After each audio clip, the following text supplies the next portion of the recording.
Se você tem uma nora, escuta o que eu vou te contar. Porque o erro que eu cometi quase destruiu a minha família. E o pior de tudo é que fui eu mesma que cavei essa dor. Meu nome é Arlinda, tenho 74 anos, e hoje eu tô aqui para dar um aviso que eu queria ter recebido há 20 anos atrás. Um aviso que talvez pudesse ter me poupado de tantas noites em claro, de tantas lágrimas derramadas em silêncio. Meu único filho é o Márcio. Ele é casado com a Juliana, minha nora. E eles têm a Lorena, minha netinha. A última vez que eu vi a Lorena pessoalmente, ela tinha 9 anos. Hoje ela tem 14, e eu só sei como ela tá pelas fotos que as amigas da escola postam na internet. 5 anos. 5 anos sem poder abraçar minha neta. Sem poder dizer para ela que eu a amo mais que tudo nessa vida. 5 anos sem ouvir a voz do meu filho me chamar de mãe. Vocês devem estar pensando, o que essa velha fez de tão terrível para ser afastada assim da família? Foi isso que as minhas comadres do interior me perguntaram quando souberam. Foi isso que os vizinhos cochichavam nas minhas costas. Será que a dona Arlinda bateu na neta? Será que ela insultou a nora? Será que ela meteu o nariz onde não devia? Pois eu vou contar para vocês o que eu fiz. O meu pecado foi confiar demais. Meu pecado foi querer ser a sogra perfeita. Meu pecado foi me anular tanto que quando eu precisei falar, já não tinha mais voz. Isso começou há 20 anos. E na época, eu achava que estava fazendo tudo certo. Eu sou do interior do Espírito Santo. Cresci numa família simples, mas de gente honesta. Meu marido, que Deus o tenha, me deixou viúva cedo. Fiquei sozinha com o Márcio, que na época tinha só 12 anos. Foi difícil, mas consegui criar meu filho com muito sacrifício. Trabalhei de doméstica, de lavadeira, fiz bolo para fora. E o Márcio, graças a Deus, cresceu um rapaz direito. Quando ele completou 25 anos, veio me apresentar a Juliana. Ai, como eu fiquei feliz naquele dia. Ela era bonita, tinha estudado, falava tão bem. Meu coração se encheu de alegria porque meu filho tinha encontrado uma moça de futuro. Eu só pensava, agora o Márcio vai ter a vida que eu não pude dar para ele. E eu jurei, naquele momento, que seria a melhor sogra do mundo. Não seria como aquelas sogras das novelas que implicam com a nora, que criticam tudo. Não, eu ia ser diferente. Eu ia amar a Juliana como uma filha. Logo eles ficaram noivos e eu ofereci minha casa para eles morarem depois do casamento. Não era grande coisa, mas era o que eu tinha. Gastei minhas economias para reformar o quartinho dos fundos, para eles terem privacidade. Dei meus móveis antigos, minhas panelas. Costurei cortinas novas. Mãe, não precisa fazer isso tudo, o Márcio dizia. Mas eu insistia. Filho, quero ajudar vocês a começarem bem a vida. E a Juliana sorria, aceitava tudo, me agradecia com um beijinho na testa. Nas primeiras semanas depois do casamento, eu tentava não atrapalhar o casal. Ficava no meu canto, só aparecia quando me chamavam. À noite, eu ouvia eles conversando baixinho no quarto deles, e meu coração se enchia de paz. Deu tudo certo, eu pensava. Meu filho tá feliz, mas já naquela época, tinha alguma coisa nos olhos da Juliana que me incomodava. Um jeito de olhar de cima para baixo, como se tivesse pena de mim. Quando eu falava alguma coisa sobre a casa, sobre a comida, ela sorria e depois mudava tudo do jeito dela. Eu engolia seco e não falava nada. É normal, eu dizia para mim mesma. Cada um tem seu jeito. Aí veio a notícia da gravidez. Meu Deus, como eu fiquei feliz. Ia ser avó. Durante a gravidez inteira, eu fiz tudo o que a Juliana queria.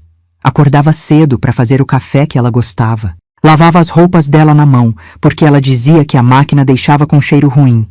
Ia na feira comprar as frutas que ela tinha desejo. O Márcio trabalhava o dia todo. Saía cedinho, voltava tarde, e eu ali, cuidando da Juliana. Quando ele chegava cansado e me via fazendo tudo, ele dizia: Mãe, você está se matando de trabalhar. E eu respondia: Deixa, filho, sua mulher está esperando meu netinho, tenho que cuidar. A Lorena nasceu num domingo de manhã. Linda, perfeitinha. Quando peguei ela no colo pela primeira vez, chorei tanto que molhei o cobertorzinho dela.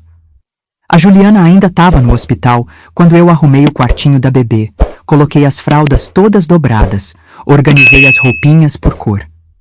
Quando eles voltaram para casa, eu já estava lá esperando, com comida pronta e tudo limpo. A Juliana entrou, olhou ao redor e falou: "Você mudou as coisas de lugar, dona Arlinda." Não tinha nada de errado no jeito que ela falou, mas o coração apertou. E mesmo assim, engoli seco de novo. "Desculpa, filha, só queria ajudar." Foi aí que começou. Aos pouquinhos, tão devagar que eu nem percebi. A Juliana começou a se fechar. Quando eu ia pegar a Lorena no colo, ela dizia que a nenê tinha acabado de dormir. Quando eu queria dar banho, ela dizia que já tinha dado. Quando eu fazia papinha, ela dizia que a pediatra tinha recomendado outra coisa. E o Márcio? Ah, meu filho. Sempre tentando agradar a esposa. "Mãe, a Juliana tá cansada. Mãe, deixa que a gente cuida. Mãe, você já fez muito por nós." Eu devia ter percebido ali. Devia ter entendido o que estava acontecendo. Mas eu só queria paz. Só queria que meu filho fosse feliz. Só queria poder ver minha neta crescer. Uma vez, ouvi a Juliana no telefone com a mãe dela. "Aqui tá difícil, mãe. A sogra não desgruda. Parece que a filha sou eu e não o Márcio." Fiquei tão magoada que chorei a noite toda, sozinha no meu quarto. Mas no dia seguinte, sorri e fiz de conta que não tinha ouvido nada. E assim, os meses foram passando, depois os anos. A Lorena crescendo, cada dia mais linda. E eu, cada dia mais afastada. Até que um dia... Mas isso começou há 20 anos. E na época, eu achava que estava fazendo tudo certo. Se eu soubesse o que ia acontecer depois, tinha agido diferente. Tinha falado quando era hora de falar. Tinha me imposto quando era hora de me impor. Agora é tarde demais. O Márcio sempre foi um menino muito apegado a mim. Desde pequenininho, ele não desgrudava das minhas saias. Quando o pai dele morreu, acho que esse apego ficou ainda maior. Era só nós dois contra o mundo. Eu trabalhava o dia todo, mas à noite sempre dava um jeito de sentar com ele, ajudar na lição, contar uma história. Mesmo cansada, nunca deixei faltar esse carinho. Ele cresceu um rapaz bonito, trabalhador, sempre respeitador, desses que levanta para dar lugar para as velhinhas no ônibus. Arrumou um emprego bom numa loja de materiais de construção, depois virou vendedor. O patrão gostava muito dele. Dizia que o Márcio tinha jeito para lidar com os clientes. Quando ele fez 25 anos, já estava bem encaminhado na vida.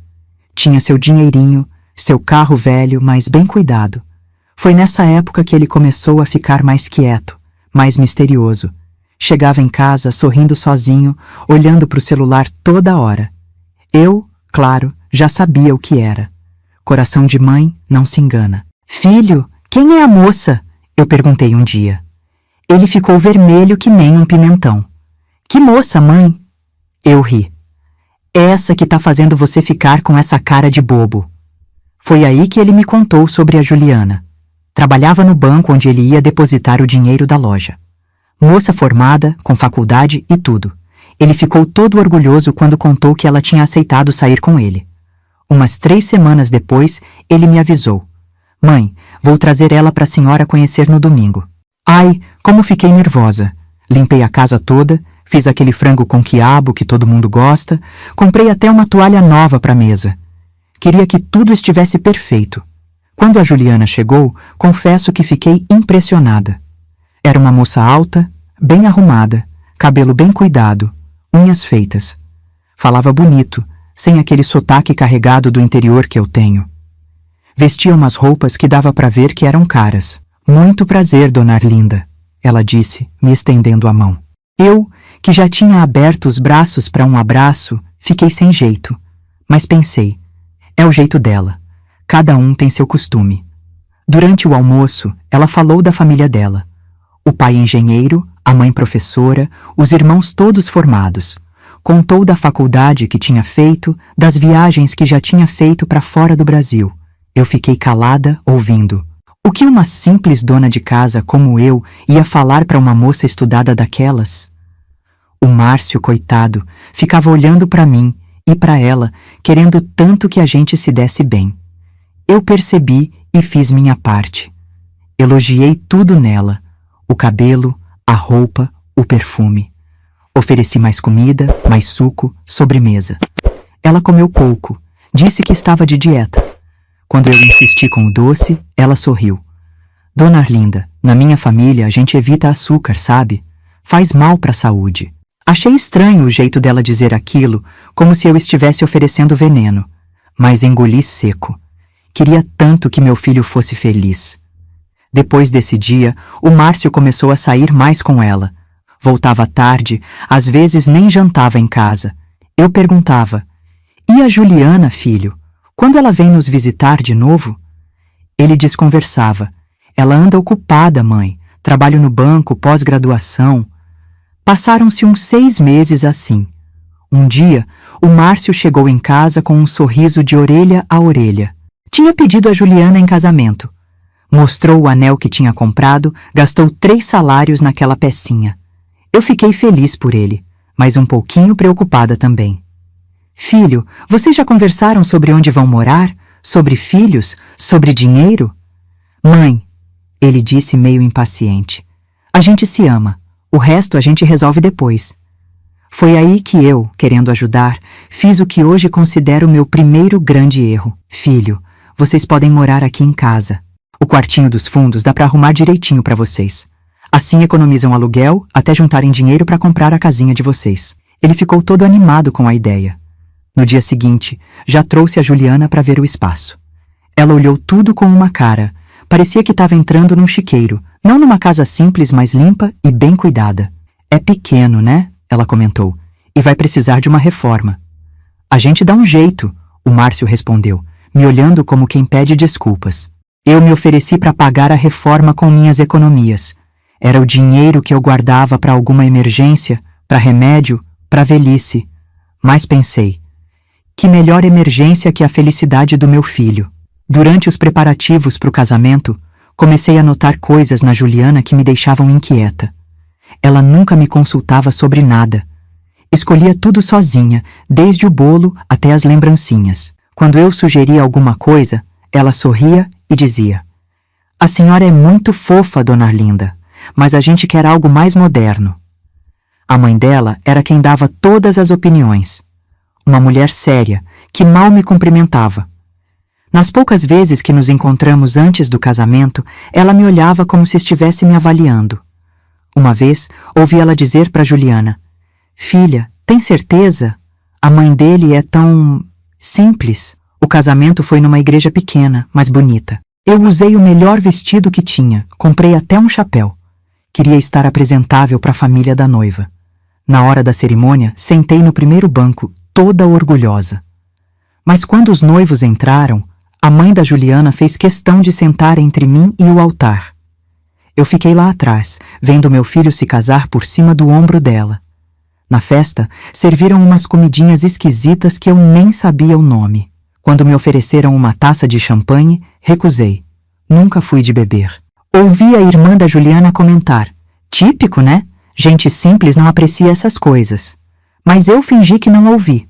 Era o dia do meu filho, eu não ia criar caso. Depois da lua de mel, que a família dela pagou, eles vieram morar no quartinho que eu tinha reformado. Tinha ficado bonito, sabe? Pintei de azul clarinho, que o Márcio sempre gostou. Coloquei cortinas novas, comprei um jogo de quarto usado, mas em bom estado. Até um fogãozinho pequeno eu coloquei, para eles terem independência. A Juliana entrou, olhou tudo e disse: "Vamos ter que redecorar isso tudo." No dia seguinte, chegou com a mãe dela e uma decoradora. Tiraram minhas cortinas, pintaram as paredes de branco, trocaram os móveis. Gastaram uma fortuna. O Márcio ficou preocupado com as dívidas. Mas ela insistiu: "Não posso viver num lugar que não tem a minha cara." Eu me calei. Engoli a mágoa de ver todo o meu esforço jogado fora. É o jeito dela, pensei. Cada um tem seu gosto. Nos primeiros meses, eu tentava dar espaço para o casal. Não entrava no quartinho deles sem bater. Não perguntava onde iam, a que horas voltavam. Fazia o almoço e deixava pronto, mas não insistia para comerem comigo. Quando a Juliana reclamava do tempero, muito sal, muito alho, eu anotava para não errar da próxima vez. Mas mesmo assim, comecei a perceber que a Juliana se incomodava com a minha presença. Quando eu chegava na cozinha e eles estavam conversando, ela mudava de assunto. Quando eu perguntava se precisavam de alguma coisa, ela respondia seca: "Não, obrigada." Às vezes, eu passava pela porta do quarto deles e ouvia ela reclamando pro Márcio: "Sua mãe fica o tempo todo em cima da gente." O Márcio, coitado, ficava no meio. Tentava agradar a esposa sem me magoar. "Mãe, a Juliana não está acostumada a morar com sogra", ele explicava. "Dá um tempo para ela se adaptar." E eu dava. Deus sabe como eu tentava dar espaço. Mas era difícil, morando debaixo do mesmo teto. Foi quando a Juliana engravidou, uns 8 meses depois do casamento. Ela nem quis me contar pessoalmente. O Márcio que me deu a notícia, todo bobo: "Mãe, a senhora vai ser avó." Meu coração se encheu de alegria. Um netinho. Ou netinha. Pensei que agora sim, a Juliana ia se aproximar de mim. Afinal, eu já tinha criado um filho, sabia das coisas. Podia ajudar, ensinar, dar apoio. Como eu estava enganada, a gravidez da Juliana foi tranquila, graças a Deus. Ela quase não teve enjoo, continuou trabalhando no banco até o 8º mês. No começo, eu tentei me aproximar. Oferecia chazinho, perguntava se estava sentindo alguma coisa, se precisava de ajuda. Mas ela sempre respondia: "Estou ótima, Dona Arlinda. Não precisa se preocupar." Esse Dona Arlinda me incomodava. Já fazia quase 1 ano que ela era minha nora e nunca me chamou de mãe, nem de sogra, nem pelo nome. Sempre Dona Arlinda, como se eu fosse uma estranha. Quando ela entrou no 6º mês, descobrimos que era uma menina. Ia se chamar Lorena, nome que a Juliana escolheu. Eu teria preferido algo mais tradicional, como o nome da minha mãe, Maria das Dores, mas nem ousei sugerir. Só agradeci a Deus por ser uma menina saudável.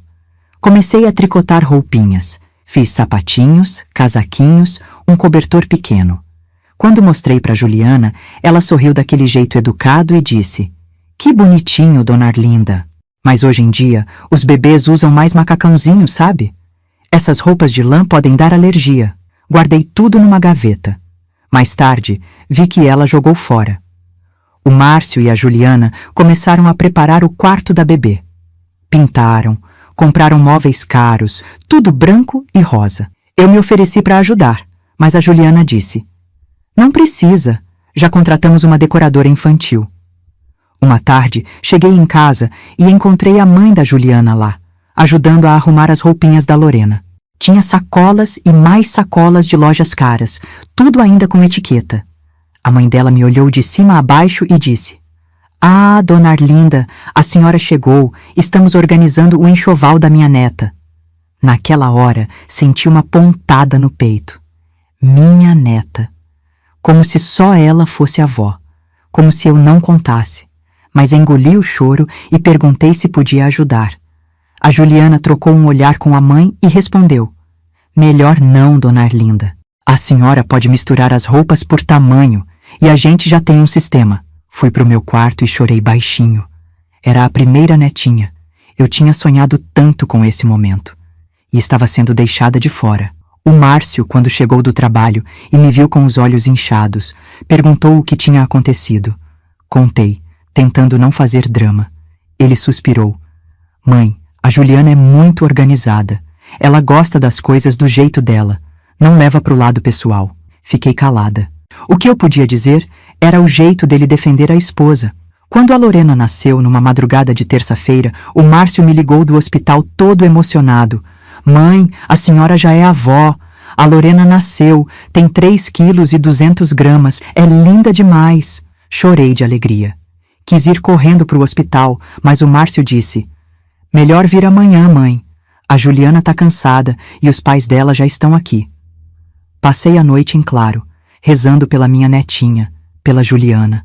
De manhã cedo, arrumei a casa toda, preparei uma canja para Juliana. Separei umas roupinhas que tinha comprado escondido para Lorena. Quando cheguei no hospital, o quarto estava cheio.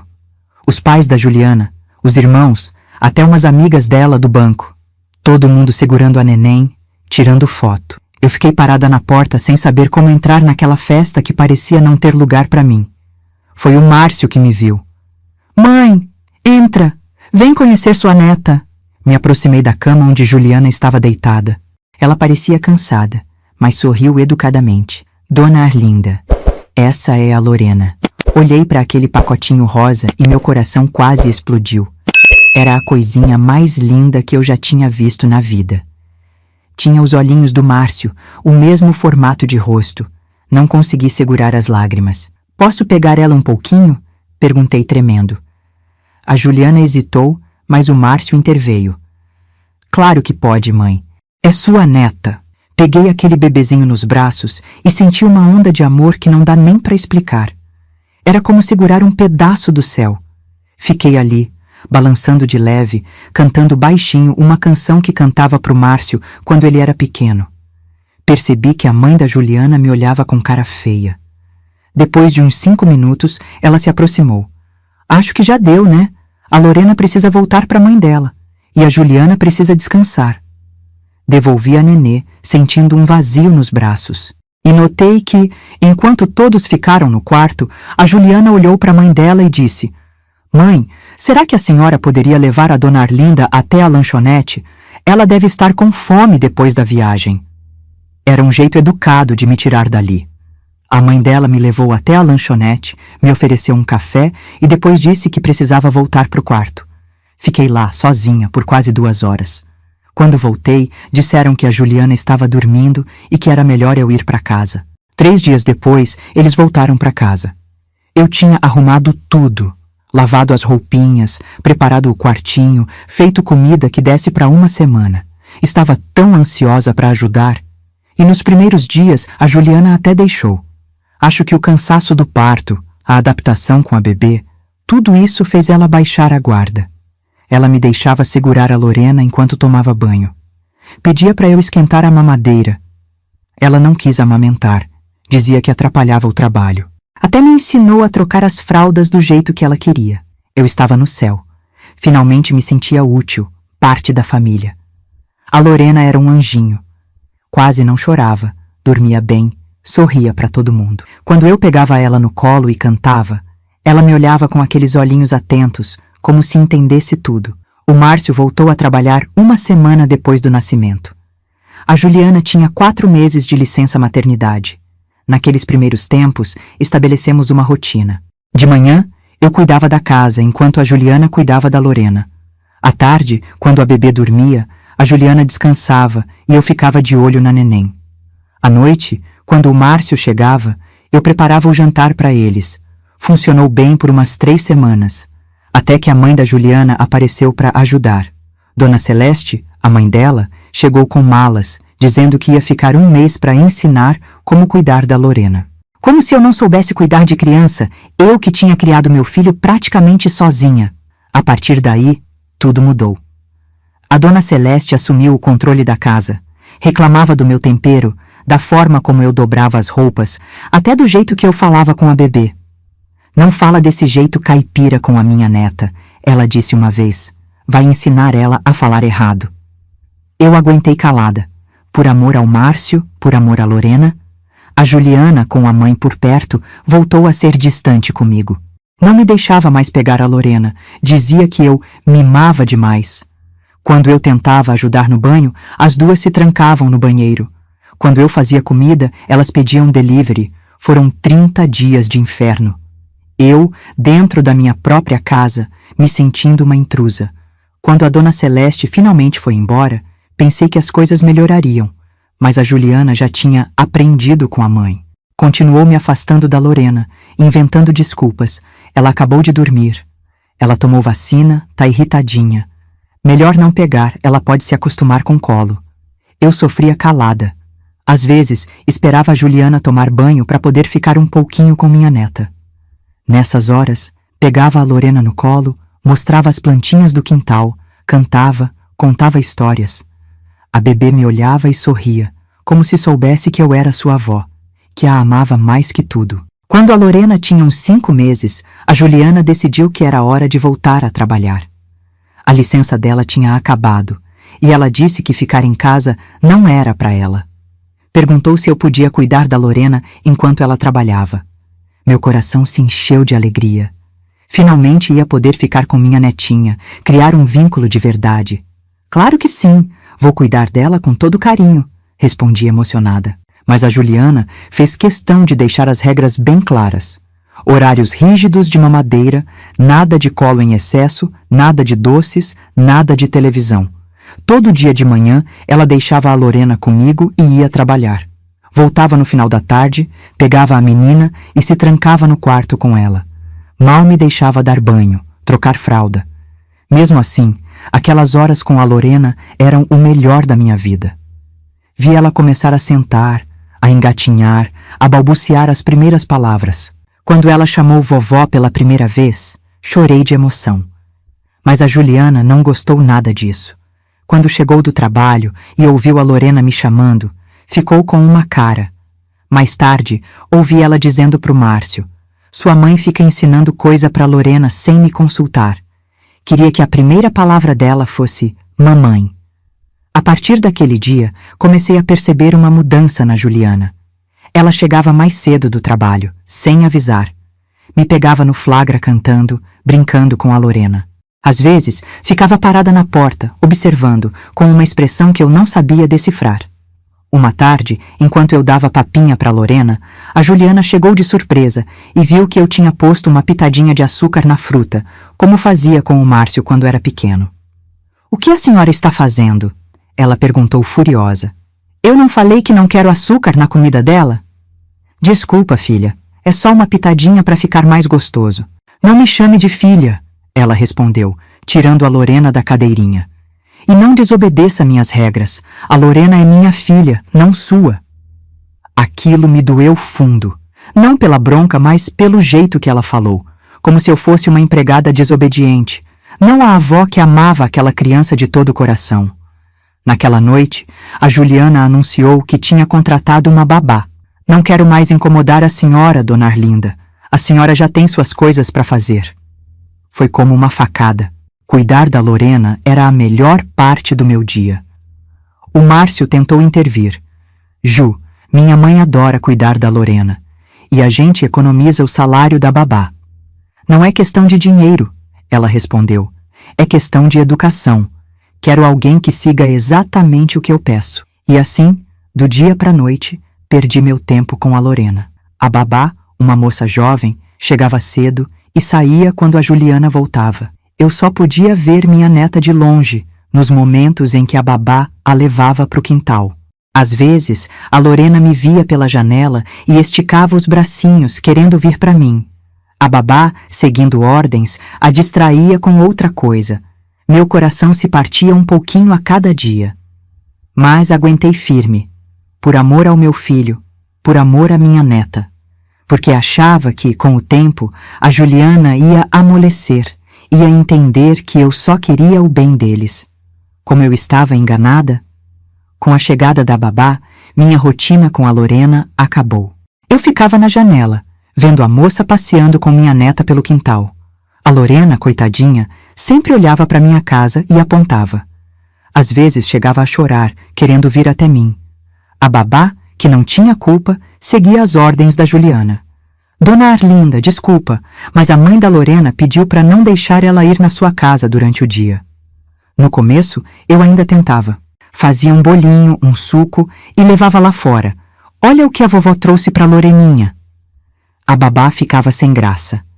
"Dona Arlinda, a senhora sabe que a Juliana não quer que a Lorena coma doce." Eu insistia. "Mas é só um pedacinho, não faz mal."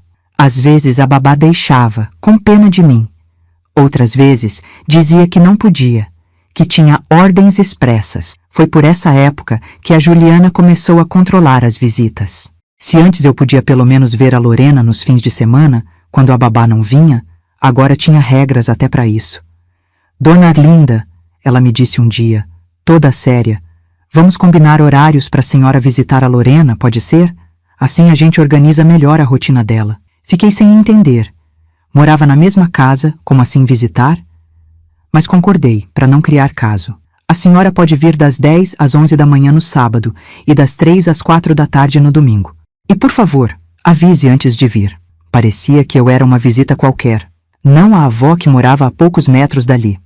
mas engoli seco e aceitei. Pelo menos ia poder ver minha neta algumas horas por semana, pensei. Só que nem isso era garantido. Muitas vezes, quando eu batia na porta no horário combinado, a Juliana dizia: "Ah, desculpe, dona Arlinda, a Lorena está dormindo." Ou então, "Acabamos de sair para o banho." Ou ainda, "Estamos de saída para a casa da minha mãe." E assim, semanas se passavam sem que eu pudesse ficar com minha neta. O Márcio, coitado, ficava dividido. Quando eu reclamava, ele tentava conversar com a Juliana, mas ela sempre virava o jogo. "Márcio, sua mãe não respeita minhas decisões como mãe. Ela quer fazer do jeito dela, dar doce escondido, ensinar a Lorena a me chamar de Ju em vez de mamãe. Isso me magoa muito." E o Márcio acabava ficando do lado dela. "Mãe, tenta entender. A Juliana está estressada com o trabalho, com a Lorena pequena. Não vamos criar mais problemas." Uma vez, quando a Lorena tinha quase 1 ano, consegui ficar sozinha com ela por meia hora. A Juliana teve que sair para resolver um problema no banco, a babá estava de folga e o Márcio no trabalho. Ela me ligou, muito a contragosto. "Dona Arlinda, será que a senhora pode ficar meia hora com a Lorena enquanto eu resolvo uma emergência? Só até eu voltar." Meu coração disparou de alegria. "Claro, filha. Pode deixar. Cuido dela com todo carinho. Não precisa dar nada para ela comer nem trocar de roupa. Só ficar de olho mesmo." Quando ela saiu, peguei minha netinha no colo e fiquei abraçadinha com ela. A Lorena já estava andando, falando algumas palavrinhas. Ela me reconheceu na hora, veio pro meu colo sem nem pestanejar. Ficamos ali, eu contando historinhas, mostrando as fotos do Márcio quando era pequeno. A Lorena apontou para a foto do filho e disse: "Papai." Depois apontou para mim e disse: "Vovó." Meus olhos encheram de lágrimas. Ela não tinha me esquecido. Quando a Juliana voltou, 1 hora depois, não meia hora como tinha dito, encontrou a Lorena no meu colo, rindo à toa com as historinhas que eu contava. A cara dela fechou na hora. "O que vocês estão fazendo?" perguntou, tirando a Lorena do meu colo. "Só conversando, filha, mostrando as fotos do Márcio pequeno." Ela examinou a Lorena de cima a baixo como se procurasse algum dano. "A senhora deu alguma coisa para ela comer?" "Não, claro que não. Você pediu para não dar." Ela não pareceu acreditar. Pegou a Lorena e levou para o quarto delas, sem nem me agradecer por ter ficado com a menina. À noite, ouvi ela falando pro Márcio: "Sua mãe fica botando coisas na cabeça da Lorena. Hoje ela ficou mostrando fotos suas, dizendo que você era um menino muito sapeca. Não quero que ela fique falando essas coisas para nossa filha." O Márcio tentou defender. "Ju, que mal tem mostrar fotos minhas para Lorena. É normal, ela é a avó." "O problema não são as fotos, Márcio, é o que sua mãe fala junto. Ela fica diminuindo minha autoridade como mãe." Isso era uma mentira deslavada. Eu nunca tinha feito nada disso. Mas o Márcio, para evitar briga, acabou concordando. "Tá bom, vou falar com ela." No dia seguinte, meu filho veio todo sem graça. "Mãe, a Juliana pediu para a senhora não mostrar minhas fotos de criança para Lorena sem ela estar junto, pode ser? Ela quer participar dessas conversas." Concordei, claro. O que mais eu podia fazer? Mas aquilo foi só o começo. A Juliana começou a criar regras para tudo. Eu não podia dar presentes para Lorena sem antes mostrar para ela. Não podia levar a menina para passear, nem no quintal. Não podia convidar amigas para conhecer minha neta. Tudo, absolutamente tudo, tinha que passar pelo crivo dela. E sempre que o Márcio tentava interceder, ela chorava. Dizia que eu não a respeitava como mãe, que eu queria tomar o lugar dela. Meu filho, para manter a paz, sempre acabava cedendo. Uma vez, comprei um vestidinho lindo para Lorena. Era dia do aniversário dela, 2 aninhos. Tinha economizado 3 meses para comprar aquela roupinha. Quando entreguei o pacote, a Juliana abriu, olhou e disse: "Que pena, dona Arlinda. A Lorena já tem um vestido igualzinho a esse, não é, filha?" A Lorena, que mal sabia falar direito, apenas repetiu: "É, mamãe." Era mentira, claro. Eu sabia todas as roupas que minha neta tinha. Mas o que eu podia fazer? Chamar minha nora de mentirosa na frente da criança? O vestido sumiu. Nunca vi a Lorena usando. À medida que a Lorena crescia, a situação piorava. A Juliana começou a falar mal de mim na frente da menina. Coisas sutis que uma criança pequena não entenderia como maldade, mas que iam plantando uma sementinha. Olha, filha, a vovó fez esse bolo, mas lembra que a gente não come muito doce, né? Faz mal pros dentinhos. Ou então, a vovó quer te dar esse brinquedo, mas a gente já tem brinquedo demais, não é? Vamos guardar para quando você merecer. Sempre me diminuindo, sempre me fazendo parecer a vilã ou a tola. O pior é que o Márcio raramente estava presente nesses momentos. Ele saía cedo, voltava tarde. Nos fins de semana, muitas vezes a Juliana inventava programas só os três, deixando-me de fora. Iam no shopping, no parquinho, na casa dos pais dela. Quando eu perguntava se podia ir junto, a desculpa era sempre a mesma. Ah, dona Arlinda, é que a mãe da Juliana já comprou os ingressos. Ou, é que vamos no carro do pai dela, não cabe mais ninguém. Com o tempo, comecei a me isolar. Ficava no meu canto, saía menos de casa. Minhas amigas estranhavam. Arlinda, você que era tão alegre, tá tão murcha.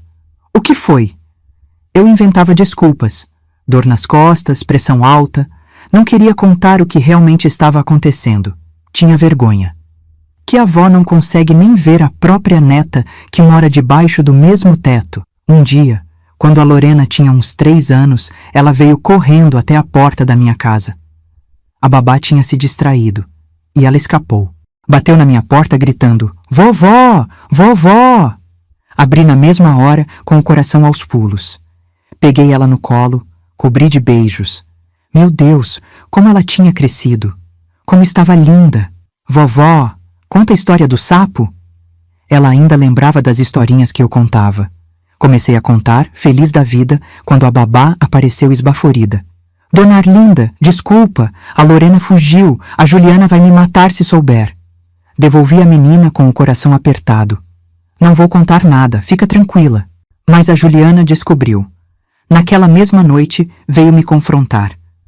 Dona Arlinda, soube que a senhora pegou a Lorena no colo hoje, sem minha permissão.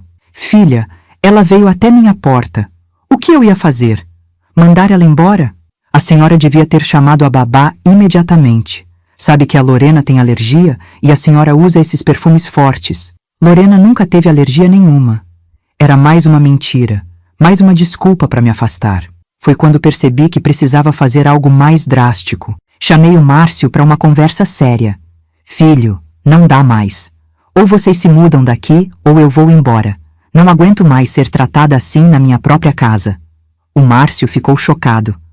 Mãe, do que a senhora está falando? A Juliana sempre tratou a senhora com respeito.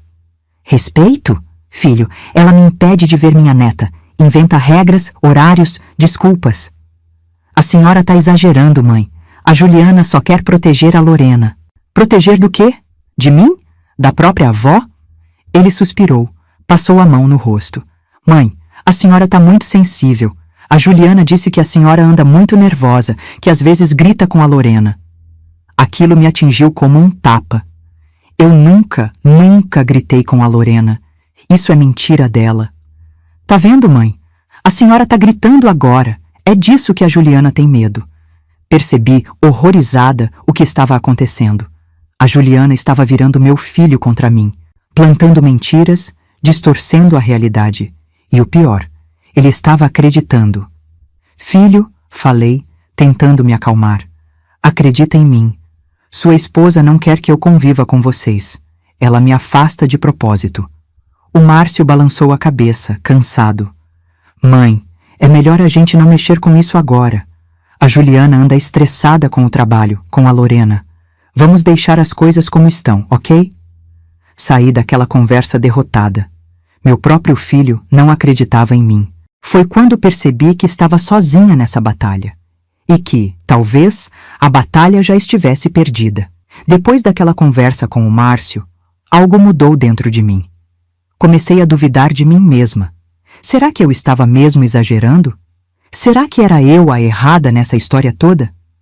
A Juliana parecia tão segura, tão confiante em suas decisões. E o Márcio, que sempre foi tão apegado a mim, agora acreditava mais na esposa que na própria mãe. Isso me fazia pensar que talvez o problema fosse comigo mesmo. Comecei a me afastar por conta própria. Quando ouvia a Lorena brincando no quintal, em vez de ir à janela olhar, ficava quietinha no meu canto. Quando encontrava a Juliana na cozinha, baixava os olhos e saía rápido. Tinha medo de fazer ou dizer algo que pudesse ser usado contra mim depois. A situação piorou quando a Lorena completou 4 anos e começou a frequentar a escolinha. A Juliana fez questão de avisar lá que eu não estava autorizada a buscar a menina. "Por que isso, filha?" perguntei magoada. "É pro bem da Lorena, dona Arlinda. Ela fica confusa com muita gente dando ordens diferentes.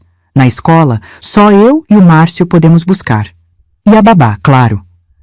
Era mais uma forma de me excluir da vida da minha neta. Nem em caso de emergência eu poderia ajudar. O pior é que, com o tempo, a Lorena também começou a me tratar diferente. No começo era só timidez. Normal, já que nos víamos tão pouco. Mas depois percebi que ela repetia coisas que certamente ouvia da mãe. Uma vez, consegui ficar alguns minutos com ela no quintal. Tentei pegar na mãozinha dela para mostrar uma flor. E ela puxou a mão. Mamãe disse que sua mão tem germes. Outra vez, ofereci um pedacinho de bolo que tinha feito. "Não posso, vovó. Mamãe falou que seu bolo faz mal para a barriga." Cada frase dessas era como uma facada no meu peito. Não bastava me afastar da menina. A Juliana estava envenenando a cabeça dela contra mim. Tentei falar com o Márcio novamente, mas ele estava cada vez mais distante. Trabalhava muito, chegava tarde, quase não ouvia. Quando conseguia conversar com ele, parecia sempre apressado, estressado. "Filho, a Juliana tá falando coisas ruins sobre mim pra Lorena." "Que coisas, mãe? A senhora tá imaginando de novo." "Não tô imaginando, não. A Lorena disse que minha mão tem germes, que meu bolo faz mal." Ele suspirava, impaciente. "Mãe, criança inventa coisa. A Lorena é pequena, às vezes entende errado o que a gente fala." "Mas, filho..." "Agora não dá, mãe. Tô atrasado pro trabalho." E assim ele saía, me deixando sem respostas, sem solução. A verdade é que o Márcio também estava sendo manipulado. A Juliana sabia exatamente o que dizer para deixá-lo do lado dela. Se eu reclamava de alguma coisa, ela chorava, dizia que eu a perseguia, que eu queria atrapalhar o casamento deles. "Sua mãe nunca me aceitou, Márcio", eu a ouvia dizer no quarto deles. "Ela queria que você casasse com a filha da dona Inês, lembra? Aquela menina que estudou com você." Era mentira. Eu nunca tinha forçado o Márcio a namorar ninguém, mas ela inventava essas histórias, e meu filho, com pena dela, acabava acreditando. Com o tempo, o Márcio passou a me evitar também. Quando chegava do trabalho, ia direto pro quarto deles, mal passava na minha casa para dar um oi. Nos fins de semana, saíam cedo e voltavam tarde, sempre com a desculpa de visitar os pais da Juliana ou ir a algum evento da escola da Lorena. Eu fui ficando cada vez mais isolada. Minhas amigas, que antes vinham me visitar, foram se afastando. A Juliana não gostava de estranhos na casa. Dizia que perturbava a rotina da Lorena. Por fim, parei até de convidar as comadres para um café. Minha vida se resumia a ficar em casa, sozinha, ouvindo de longe as risadas da minha neta, sem poder participar. A gota d'água foi quando a Lorena completou 5 anos. A Juliana organizou uma festa grande. Convidou a escola toda, a família dela, amigos do trabalho. Todo mundo estava lá, menos eu. Naquele dia, me arrumei toda. Coloquei meu vestido de domingo, passei batom, penteei o cabelo. Afinal, era a festa da minha neta. Mesmo sem convite formal, era óbvio que eu estaria lá, não é? Morava na mesma casa. Mas quando saí do meu quarto e fui até o quintal onde a festa acontecia, a Juliana veio rapidinho até mim. "Dona Arlinda, a senhora não precisava ter se incomodado. É só uma festinha de criança, muito barulho, muita correria.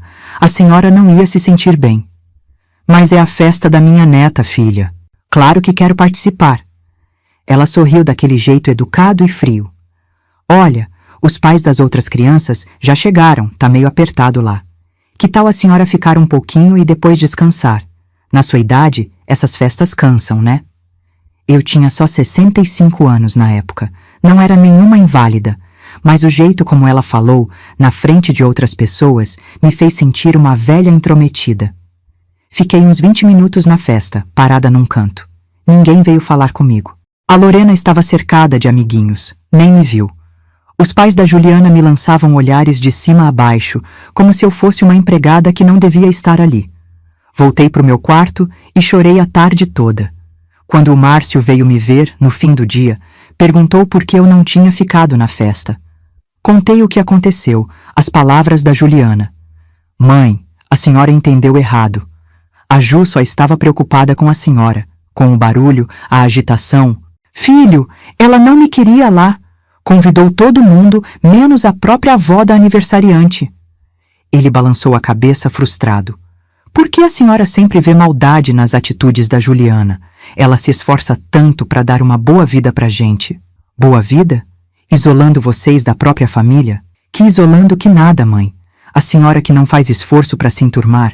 Fica aí, fechada no quarto, mal conversa com a Juliana. A discussão acabou com ele saindo nervoso e eu mais arrasada ainda. Como tinha chegado a esse ponto? Como meu filho não conseguia enxergar o que estava acontecendo? Naquela noite, tomei uma decisão drástica. Ia me mudar. Não aguentava mais viver sob o mesmo teto que a Juliana, sendo tratada como um estorvo, uma intrusa. Preferia ver minha neta de longe, em visitas programadas, do que continuar sofrendo aquela rejeição diária. Procurei um apartamento pequeno para alugar, não muito longe dali.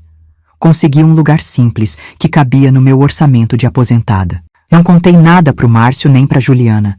Tinha medo que tentassem me convencer a ficar por pena, ou pior, que ficassem felizes com minha partida. Quando tudo estava pronto, chamei meu filho para conversar. Márcio, tomei uma decisão. Vou me mudar daqui. Ele pareceu surpreso. Como assim, mãe? Para onde? Aluguei um apartamento pequeno, perto do centro.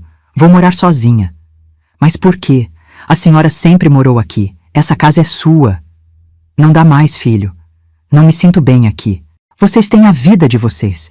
Eu preciso ter a minha. Ele tentou me convencer a ficar. Disse que ia conversar com a Juliana, que as coisas iam melhorar. Mas eu já tinha me decidido. A reação da Juliana foi reveladora. Quando o Márcio contou que eu ia me mudar, ela fingiu tristeza na frente dele. Que pena, dona Arlinda. A gente vai sentir tanta falta da senhora. Mas mais tarde, quando me encontrou sozinha na cozinha, sorriu aliviada. Acho que a senhora tomou a decisão certa. Vai ser melhor para todo mundo. Na hora da mudança, o Márcio me ajudou a levar as coisas. A Lorena ficou curiosa, queria saber onde a vovó ia morar. A Juliana desconversou. A vovó vai morar numa casa só dela, filha, mas fica longe, não dá para visitar sempre. Não é tão longe assim, corrigi. É a 20 minutos daqui. A Lorena pode me visitar quando quiser. A Juliana sorriu aquele sorriso falso. Claro, quando der, a gente leva ela. Me despedi da minha neta com o coração apertado. Vovó vai morar numa casinha nova, meu amor. Mas você pode ir me visitar, tá bom?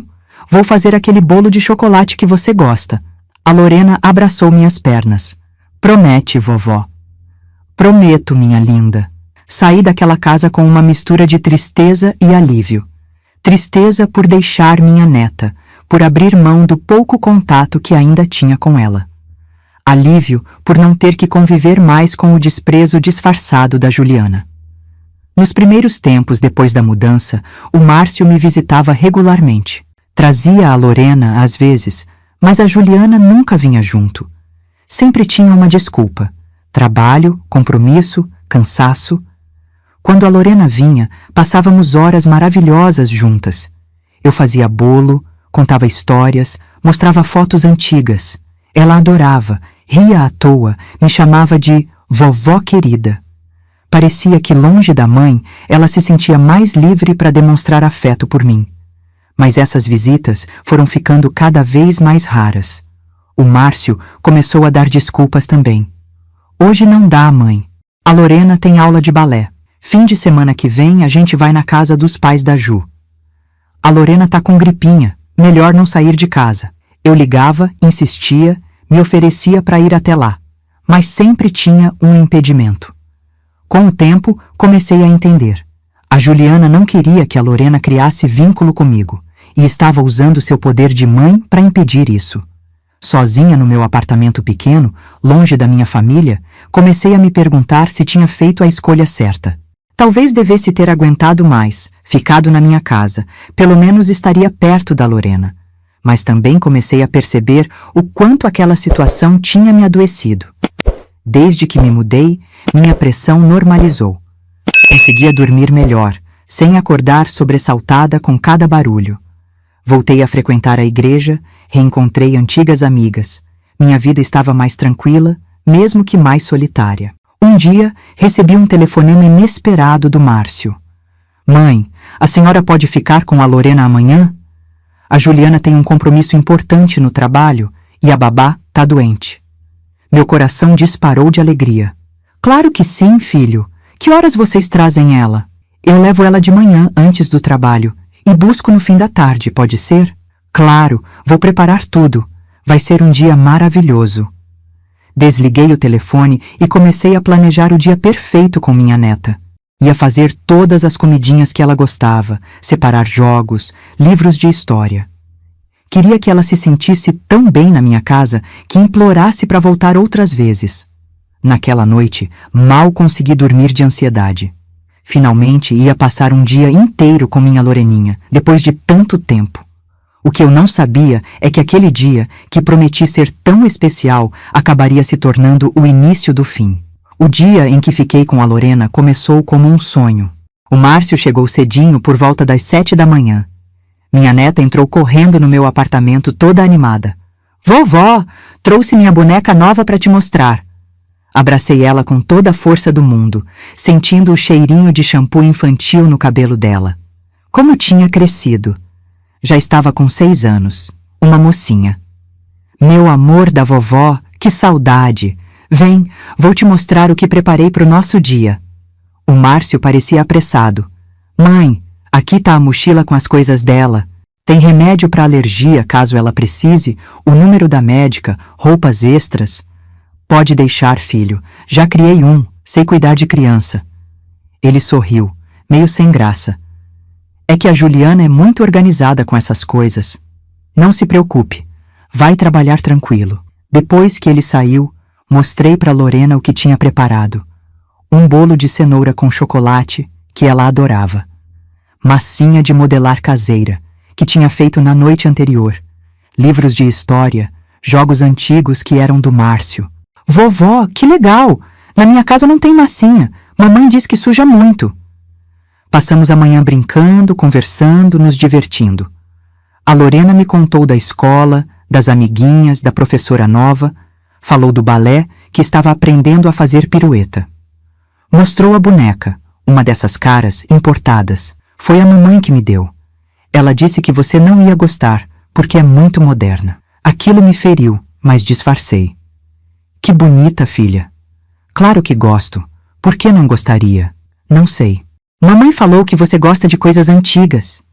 Percebi que a Juliana continuava plantando ideias na cabeça da menina, tentando criar uma imagem minha como uma velha antiquada, que não entendia o mundo moderno. Na hora do almoço, servi macarrão com molho de carne, que eu sabia que a Lorena adorava.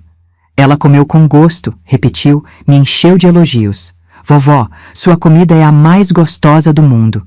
Mamãe só faz comida sem gosto. Ri, mas com cuidado. Sua mãe cozinha do jeito dela, filha. Cada um tem seu tempero. Mas ela quase nunca cozinha. É sempre a babá ou a gente pede comida de fora. Depois do almoço, mostrei para ela álbuns de fotografia antigos. Fotos do Márcio criança, fotos minhas jovem, fotos do avô que ela não chegou a conhecer. Esse aqui é seu pai com a mesma idade que você tem agora. Ela olhou maravilhada. Nossa, parece comigo. Sim, você tem os olhos dele, o mesmo formato de rosto. Mamãe disse que eu sou igualzinha a ela. Você tem coisas da sua mãe também, filha. O sorriso, o jeito de andar. Não queria contradizer a Juliana, mesmo sabendo que a Lorena era a cara do meu filho. Tinha medo que a menina comentasse em casa e isso virasse mais um motivo para me afastar dela. A tarde passou rápido demais. Jogamos, desenhamos, assistimos um desenho na televisão. Eram quase 5 horas quando o telefone tocou. Era o Márcio. Mãe, vou me atrasar um pouco. A Juliana pediu para avisar que vai passar aí para pegar a Lorena. Meu coração gelou. Não esperava ter que encontrar com a Juliana. Nos últimos meses, desde que me mudei, mal tínhamos nos visto. Tudo bem, filho. Que horas ela vem? Deve estar chegando. Ela saiu do trabalho mais cedo hoje. Mal desliguei o telefone, a campainha tocou. Era ela. Respirei fundo e abri a porta. Boa tarde, dona Arlinda, disse com aquele sorriso educado e frio. Vim buscar a Lorena. Entra, filha. Ela tá terminando de lanchar. A Juliana entrou, olhando tudo ao redor com ar crítico. Meu apartamento era simples, mas limpo e organizado. Mesmo assim, ela parecia estar procurando defeitos. Lorena, mamãe chegou, chamei. Minha neta veio correndo da cozinha, com a boca ainda suja de chocolate. Mamãe, a vovó fez bolo de chocolate. E a gente brincou de massinha e viu fotos do papai pequeno. A Juliana franziu a testa. Bolo de chocolate? Lorena, você sabe que não pode comer tanto açúcar. Vai dar dor de barriga. Mas tá gostoso, mãe. Prova um pedaço. Não, obrigada. Precisamos ir, já está tarde. Tentei amenizar. Foi só um pedacinho, filha. Fiz especialmente para ela. A Juliana me ignorou e começou a juntar as coisas da Lorena. Onde está sua mochila? E sua boneca? Tá lá no quarto da vovó. A gente estava brincando de casinha. Vai buscar então. Rápido. Enquanto a Lorena ia ao quarto, ficamos em silêncio constrangedor. Tentei puxar assunto. Ela se comportou muito bem. É uma menina maravilhosa. Sim, eu sei. Nos esforçamos muito na educação dela. Aquele nos me excluía completamente. Como se eu não tivesse nenhuma participação na vida da minha neta.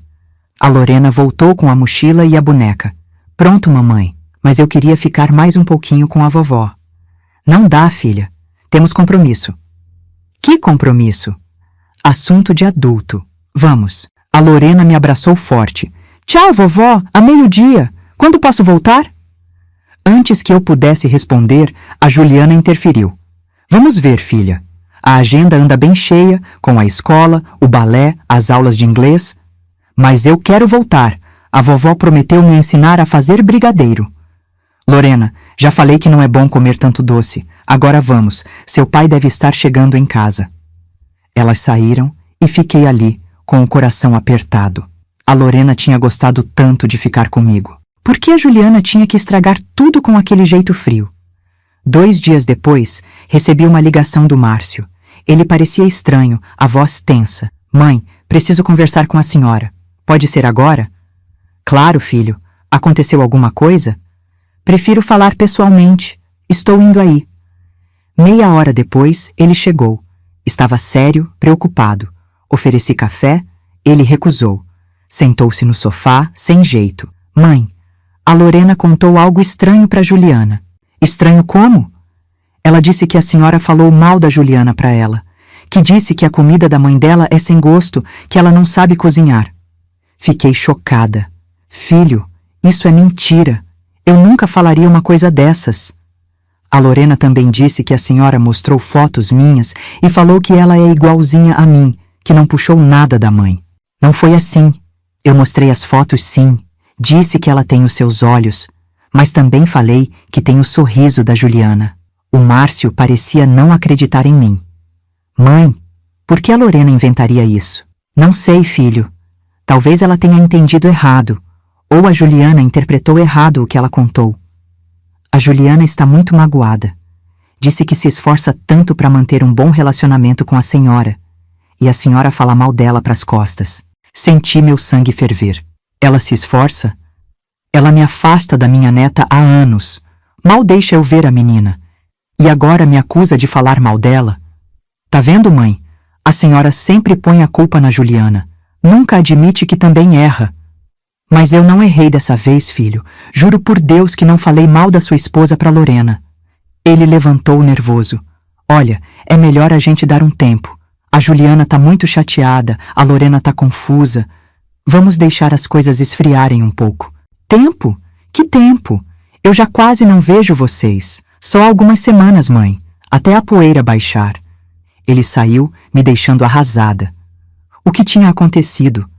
Por que a Lorena diria aquelas coisas? Ou será que foi a Juliana que distorceu tudo? Passei dias ligando pro Márcio, tentando explicar, me defender.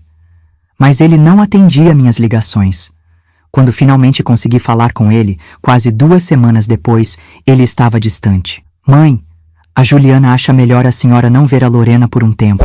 Ela está impressionada com tudo isso. Márcio, pelo amor de Deus, eu não fiz nada. A Juliana está inventando coisas. Agora a senhora vai dizer que minha filha é mentirosa? Que inventou tudo? Não, filho. A Lorena é criança, deve ter entendido errado, ou a Juliana interpretou mal. Mãe, chega. A Juliana está certa. A senhora sempre teve ciúmes dela, sempre implicou com o jeito dela criar a Lorena. Isso não é verdade. Eu só queria participar da vida da minha neta. Pois é, participar demais, querendo tomar o lugar da mãe. Aquilo me atingiu como um tapa. Meu próprio filho acreditava que eu queria tomar o lugar da Juliana? Depois de tudo que fiz para respeitar o espaço deles, para não criar conflito? Filho, você não vê o que está acontecendo? A Juliana está me afastando de vocês há anos. Primeiro de você, agora da Lorena. A senhora é que se afastou, mãe. Se isolou. E agora fica falando mal da Juliana para minha filha. Márcio, eu te criei sozinha. Dei tudo de mim para você. Como pode acreditar que eu faria algo para te magoar? Ele suspirou, cansado. Mãe, não é questão de magoar. É que a senhora não aceita que eu tenha minha própria família agora. Que a Juliana é a mãe da Lorena. Que ela decide como criar nossa filha. Eu aceito sim. Só quero poder ver minha neta, conviver com ela. Então respeite as decisões da Juliana. E agora, ela decidiu que é melhor a Lorena não te visitar por um tempo. Desliguei o telefone devastada. A Juliana tinha conseguido. Tinha virado meu filho contra mim, usando minha neta como arma. Nas semanas seguintes, tentei de tudo. Mandei presentes para Lorena, cartinhas, até doces que ela gostava. Liguei várias vezes, insistindo em falar com meu filho. Nada adiantou. Um dia, recebi uma carta registrada. Era do advogado da Juliana. Dizia que eu estava assediando a família, que deveria parar de mandar presentes e de ligar, ou eles tomariam medidas legais. Medidas legais? Contra mim? A própria avó? Foi aí que eu entendi. A Juliana nunca quis que eu fizesse parte da vida deles. Desde o começo, seu plano era me afastar, me isolar. E agora, tinha conseguido. O pior de tudo é que usou minha netinha nesse jogo sujo. Fez a Lorena, uma criança inocente, acreditar que a avó tinha falado mal da mãe dela. Plantou a semente da desconfiança no coração da menina. Naquela noite, chorei até não ter mais lágrimas. Chorei pela minha neta, que estava sendo privada do amor da avó. Chorei pelo meu filho, manipulado pela esposa. E chorei por mim, que tinha perdido tudo o que mais amava na vida. Mas no fundo, ainda alimentava uma esperança. A esperança de que um dia a verdade viria à tona. De que um dia meu filho abriria os olhos e veria o que a Juliana tinha feito. O que eu não sabia é que o pior ainda estava por vir. 3 meses se passaram sem que eu tivesse qualquer contato com o Márcio ou a Lorena. Parei de ligar, de mandar presentes, de tentar contato. Aquela carta do advogado me assustou de verdade. Eu, uma senhora de idade, sendo ameaçada legalmente por querer ver a própria neta? Era humilhante demais. Mas a vida segue, mesmo quando parece que parou.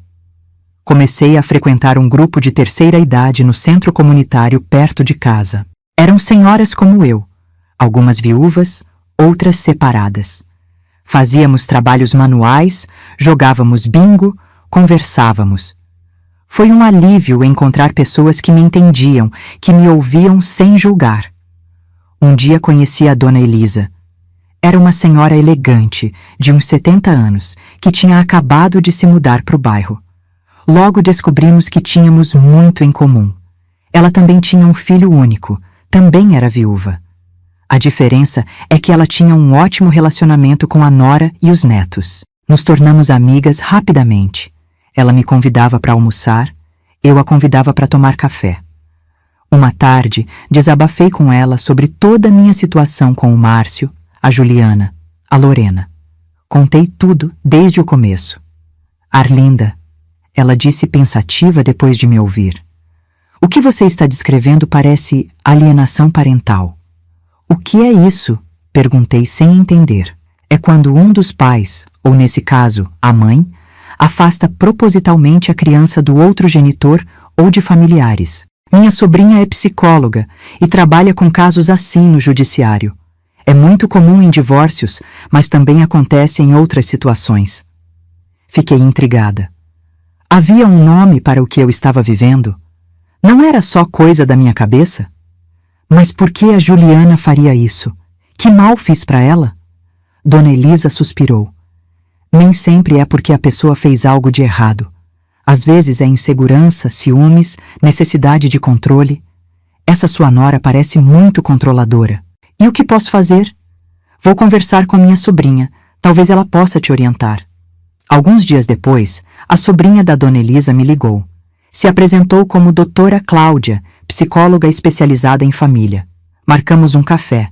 A Doutora Cláudia era uma mulher jovem, de uns 40 anos, mas com um olhar sábio. Ouviu minha história com atenção, fazendo anotações. Quando terminei, ela confirmou o que a tia tinha dito. Dona Arlinda, isso é claramente um caso de alienação parental.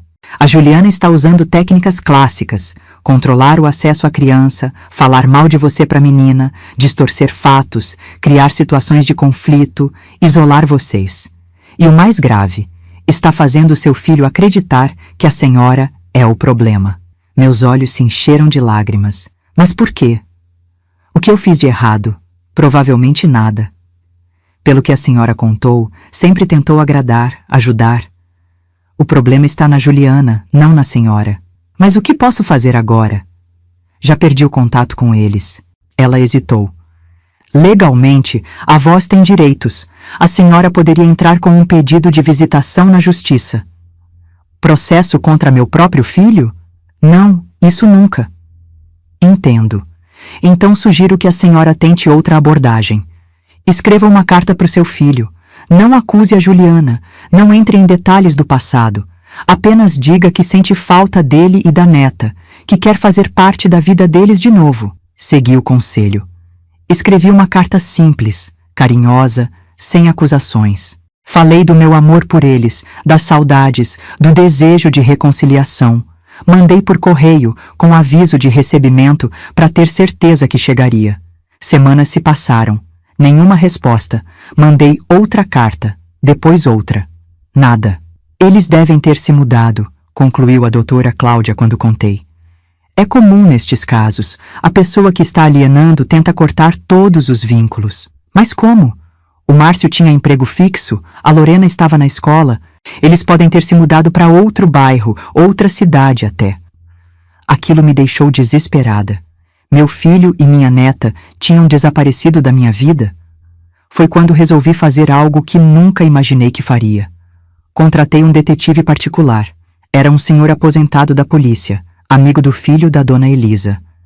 Cobrou um preço simbólico por pena da minha situação. 2 semanas depois, ele me trouxe a informação. O Márcio, a Juliana e a Lorena tinham se mudado para outra cidade a cerca de 200 quilômetros dali. O Márcio tinha pedido transferência no trabalho. A Lorena estava matriculada numa escola particular de lá. E tem mais, disse o detetive hesitante. A Juliana abriu um processo contra a senhora. Processo?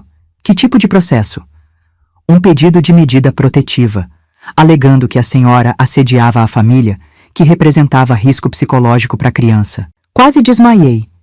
Eu, um risco para minha própria neta? Como a Juliana podia inventar tamanha mentira?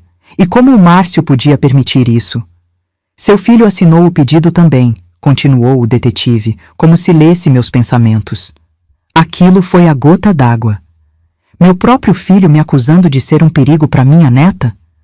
Depois de tudo que fiz por ele?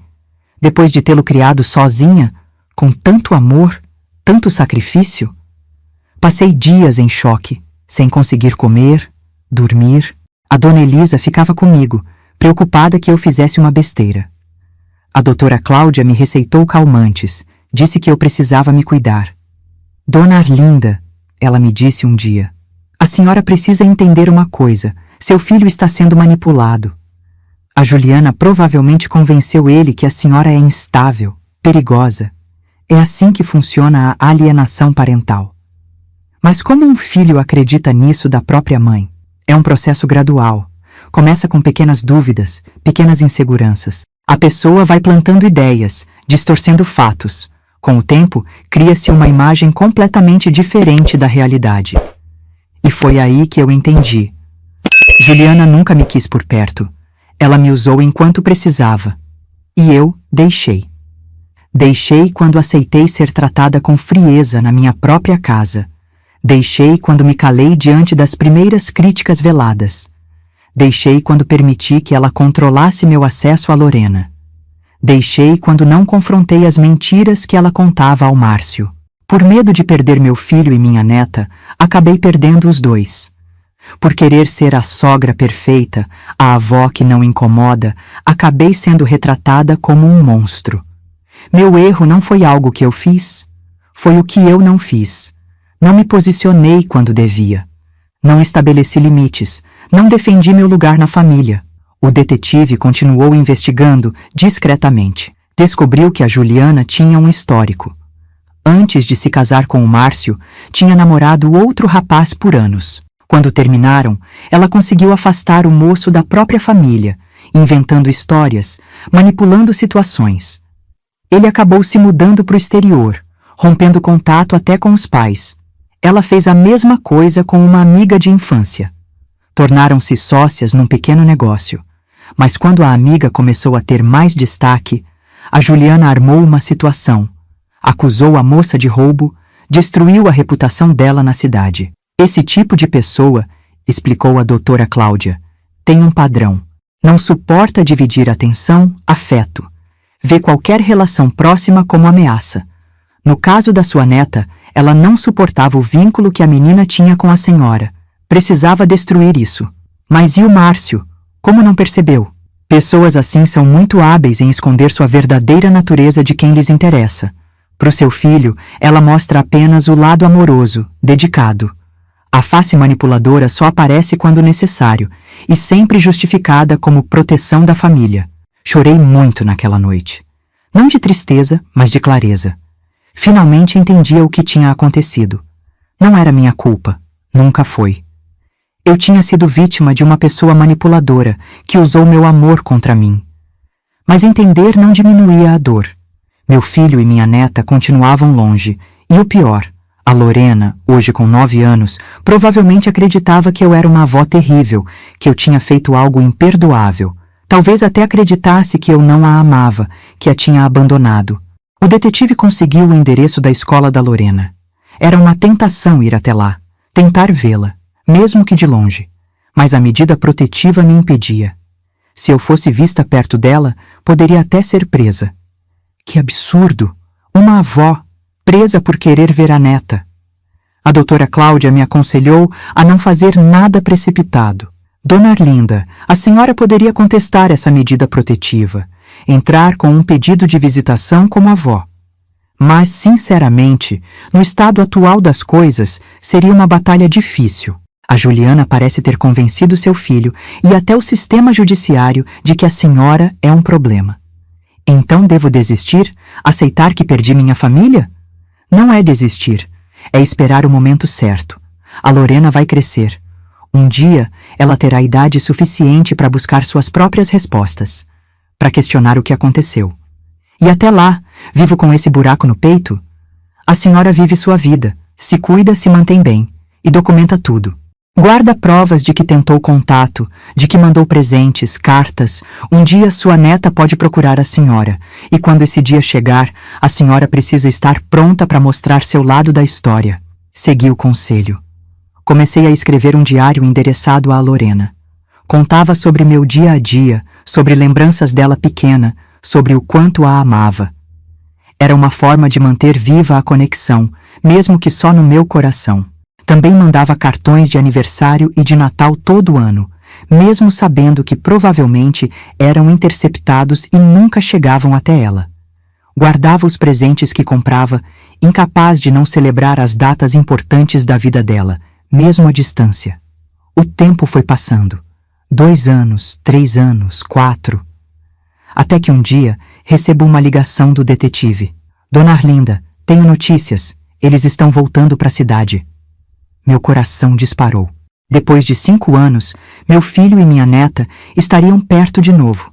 Seria uma chance de reconciliação? Por que estão voltando?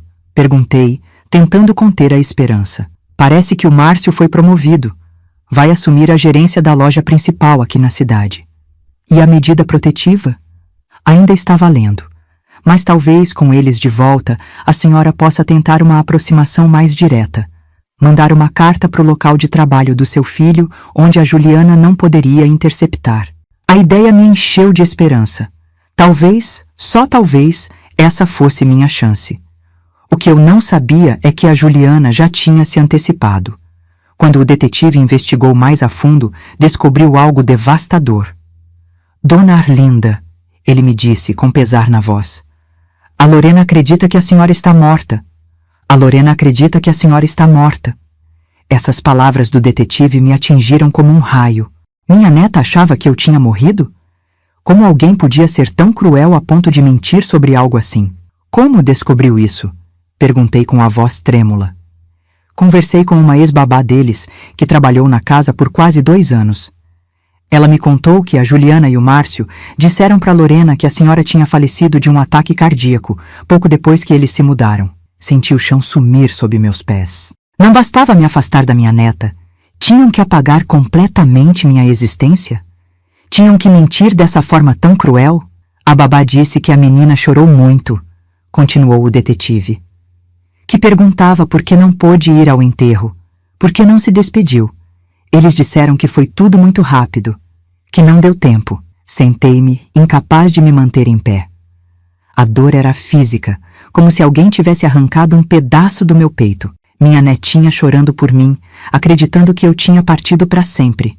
E eu ali, viva, a poucos quilômetros de distância, sem poder fazer nada. Por que, meu Deus? Perguntei entre lágrimas. Por que tanta maldade? O detetive, um homem geralmente duro, parecia comovido. Sinto muito, Dona Arlinda. Em todos meus anos de profissão, poucas vezes vi algo tão cruel. Nos dias que se seguiram, vivi como um fantasma. Um fantasma que, ironicamente, todo mundo podia ver, menos as pessoas que mais amava. Eu estava morta para minha neta, para meu filho, enterrada viva pela crueldade da Juliana. A doutora Cláudia tentou me consolar. Isso é o auge da alienação parental. Quando a pessoa chega ao ponto de inventar a morte do familiar, é porque não quer deixar nenhuma brecha para a reconciliação futura. Mas e o Márcio? Como meu filho concordou com uma mentira dessas? É possível que ele esteja tão manipulado que realmente acredita que é o melhor para Lorena. Ou talvez tenha sido pressionado. Pessoas como a Juliana usam chantagem emocional, ameaças veladas. E agora? O que faço? Ela suspirou, pensativa. É uma situação extremamente delicada. Se a senhora aparecer de repente na vida da Lorena, depois de ela acreditar por anos que a avó estava morta, o choque pode ser traumático. Além disso, juridicamente, a senhora estaria violando a medida protetiva. Então devo continuar morta para minha própria neta? Por enquanto, sim. Precisamos pensar em uma abordagem cuidadosa, gradual. Talvez quando ela for mais velha, tiver mais condições de processar uma revelação dessas. E assim, comecei uma nova fase da minha vida. A fase de ser um fantasma. De existir, respirar, sentir, mas ser invisível para as pessoas que mais importavam. Hoje, 5 anos depois daquela revelação devastadora, continuo vivendo nesse limbo. Moro sozinha no mesmo apartamento pequeno. Tenho minhas amigas do grupo da terceira idade. Tenho a Dona Elisa, que se tornou como uma irmã para mim. Mas o vazio deixado pelo Márcio e pela Lorena nunca foi preenchido. Minha rotina é simples, quase monástica. Acordo cedo, faço meu café, leio o jornal. Às terças e quintas, vou ao grupo de artesanato no centro comunitário. Às quartas, ajudo na sopa dos necessitados na igreja. Nos fins de semana, às vezes recebo a visita da Dona Elisa ou vou à casa dela.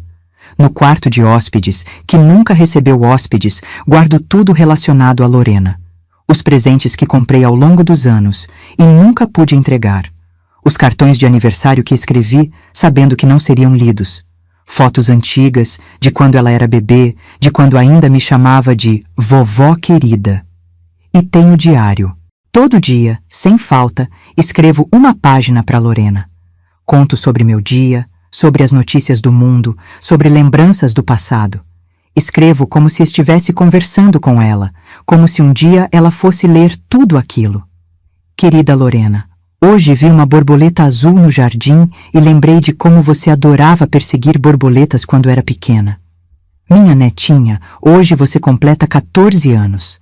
Na minha imaginação, você está linda, alta como seu pai, inteligente como sempre foi.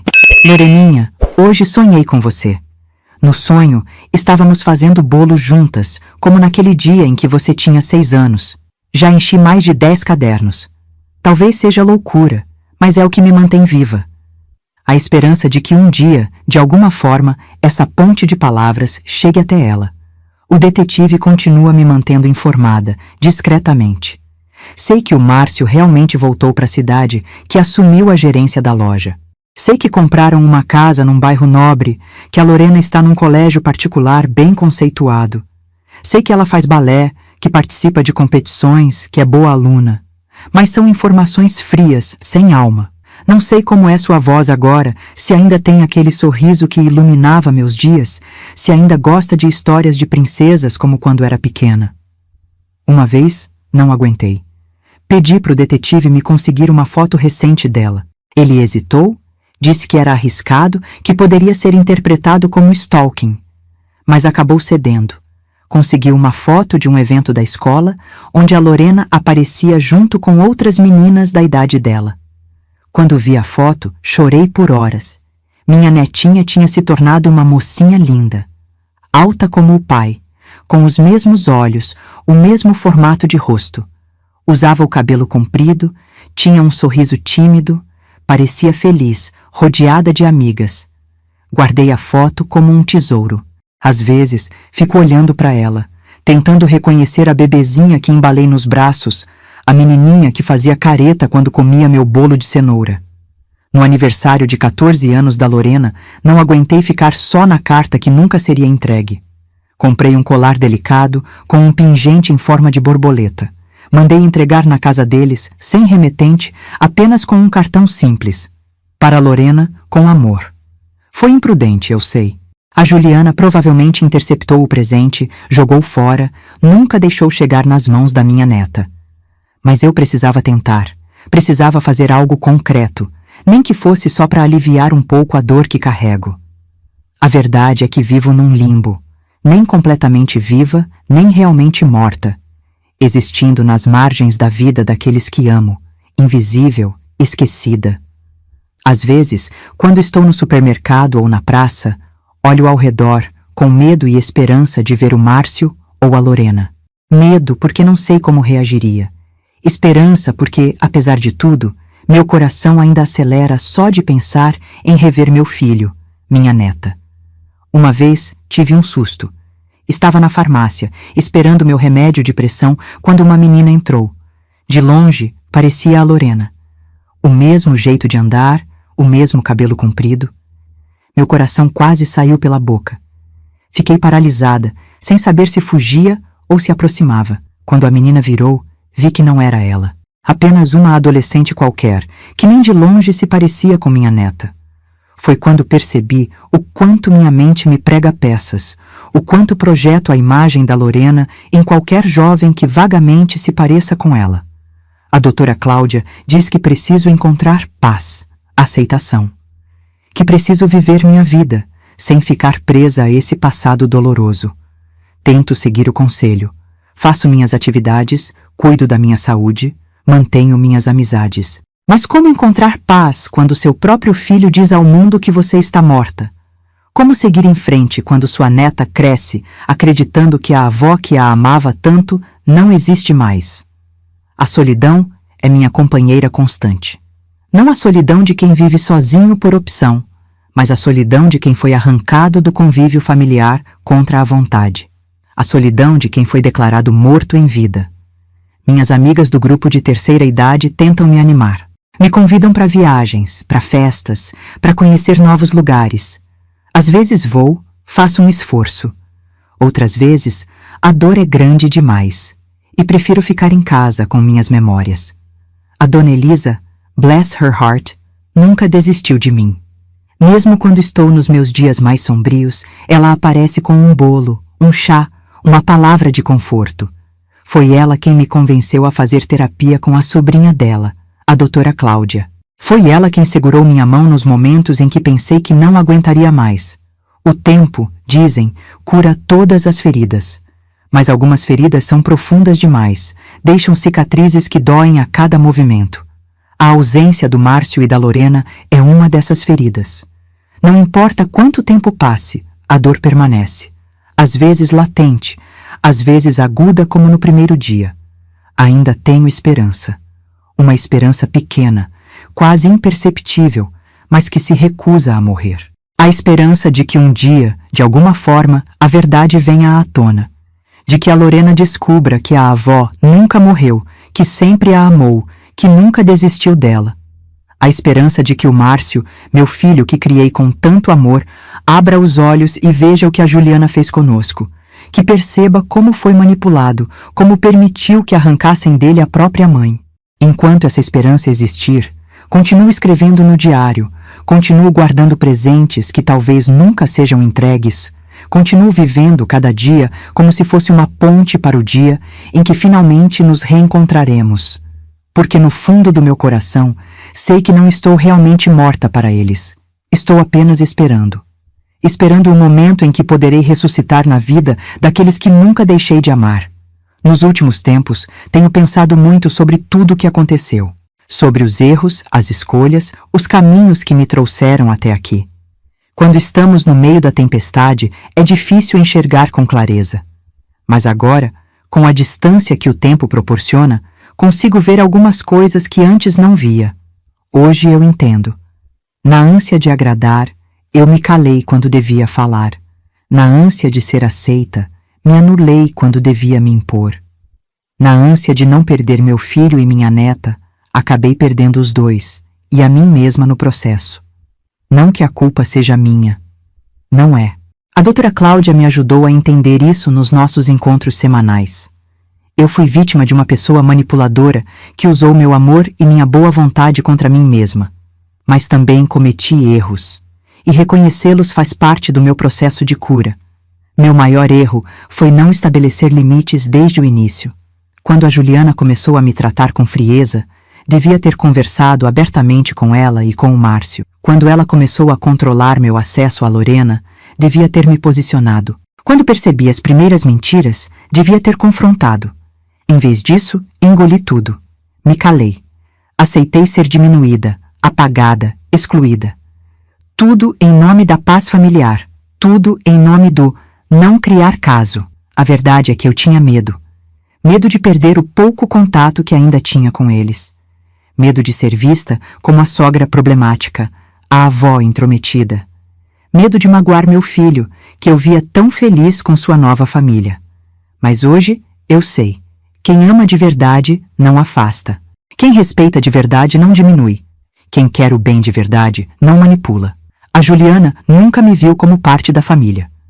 Desde o primeiro dia, eu era um obstáculo a ser removido. Por quê?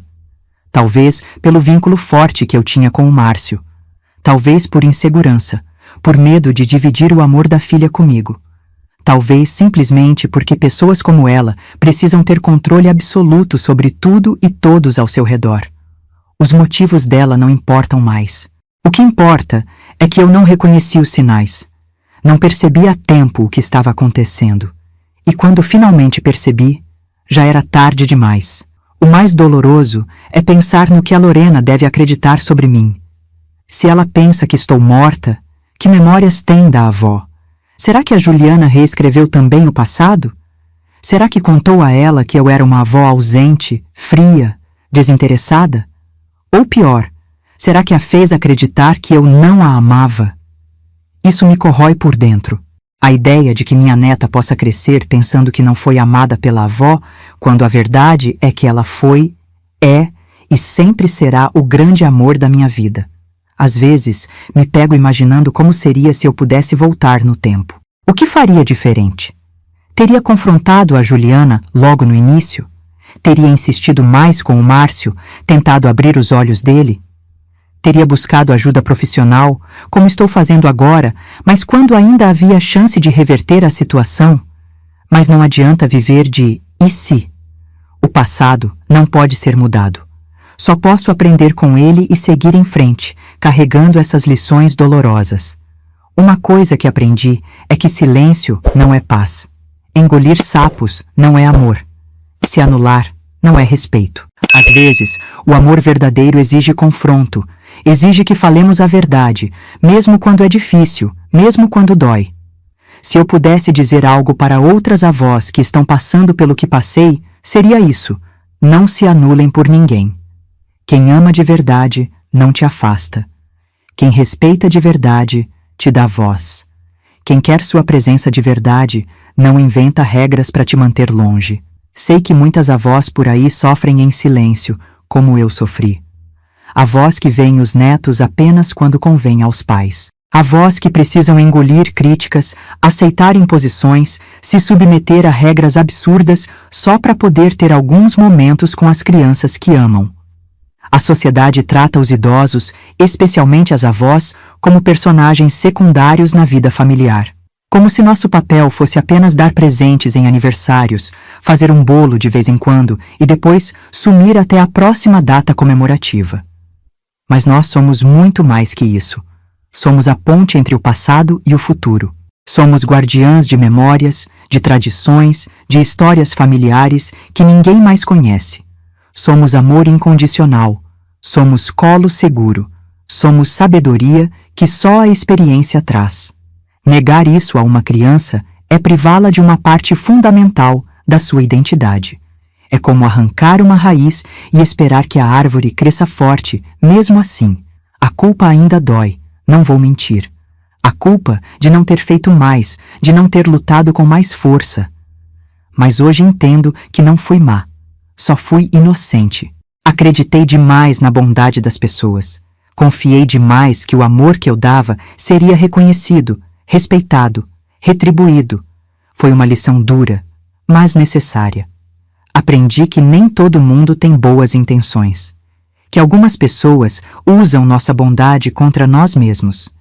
Que ser boa não significa ser passiva. A doutora Cláudia diz que estou progredindo, que aprender a reconhecer os próprios erros sem se destruir com culpa é um passo importante. Que encontrar sentido na dor, transformá-la em aprendizado, é parte do processo de cura. Talvez seja verdade. Nos dias bons, consigo ver assim. Consigo pensar que toda essa experiência me tornou mais forte, mais sábia, mais compassiva com o sofrimento alheio. Nos dias ruins, porém, a dor ainda me consome. A saudade me sufoca. A injustiça me revolta. Nesses dias, nada faz sentido. Nenhuma lição parece valer a perda que sofri, mas são cada vez menos frequentes esses dias ruins. Aos poucos, estou aprendendo a viver com essa ferida. Não significa que parou de doer, apenas que aprendi a respirar apesar da dor. Minha vida agora tem um propósito diferente.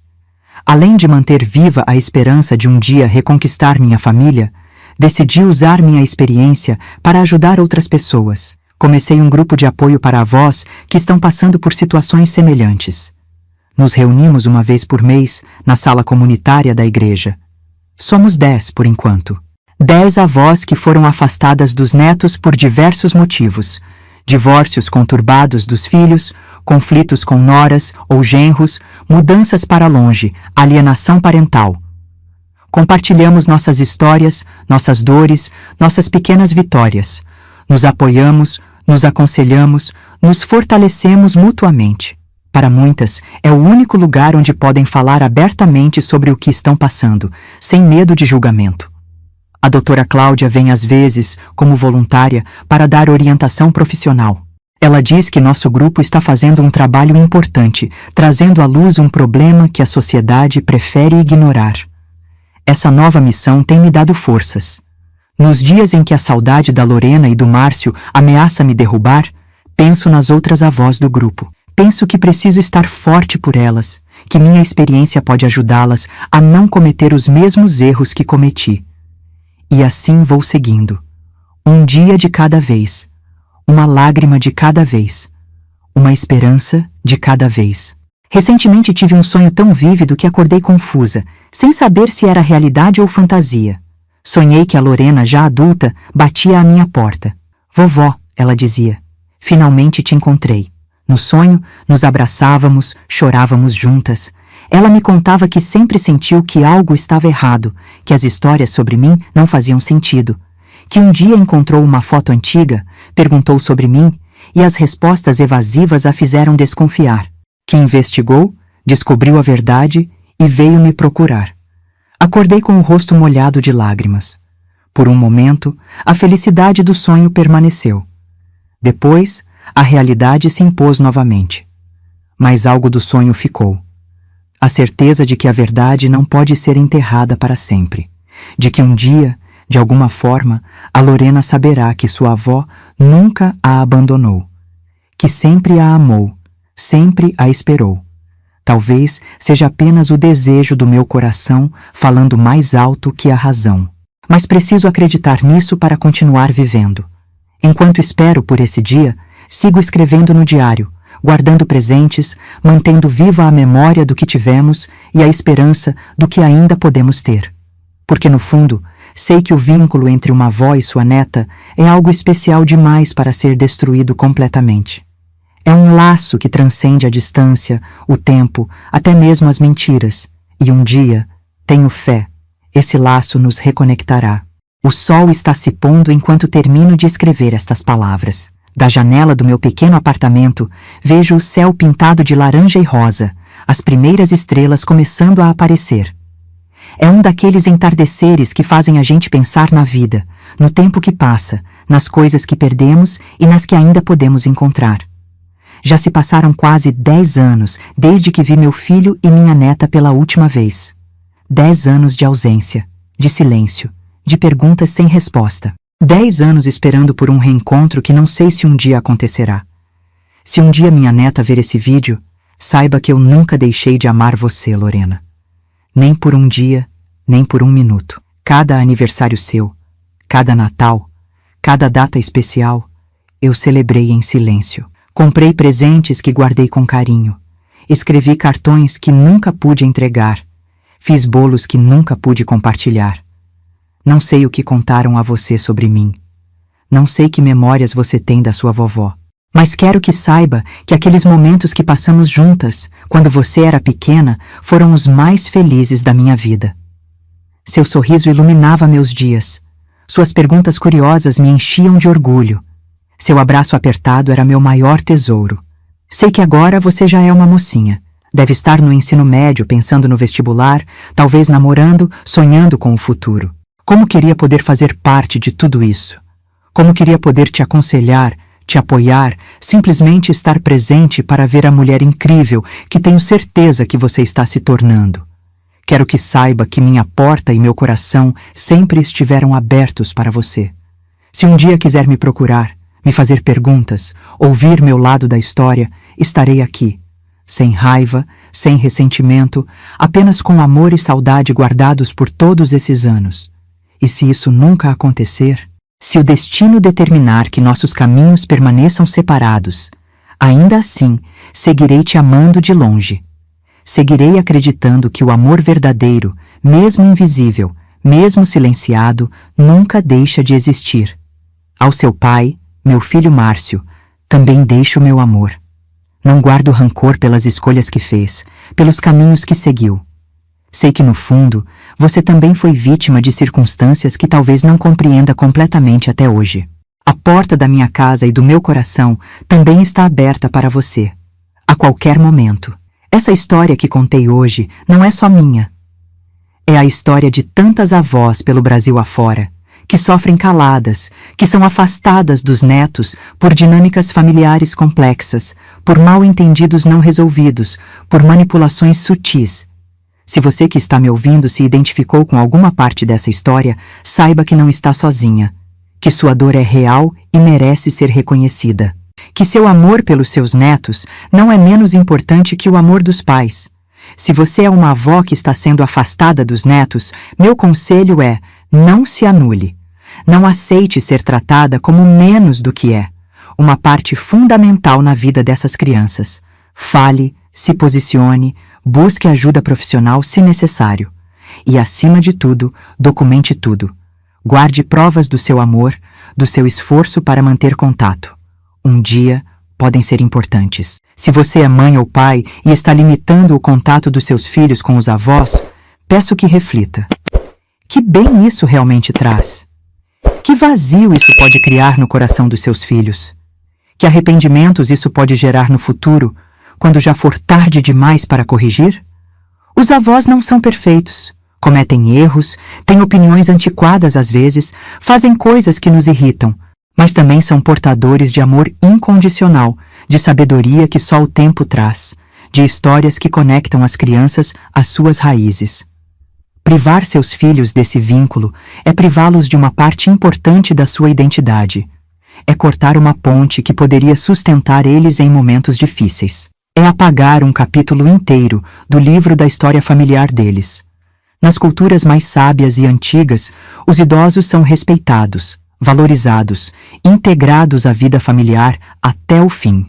Os avós não são vistos como intrometidos ou ultrapassados, mas como guardiões de conhecimento, como apoio fundamental na criação das crianças.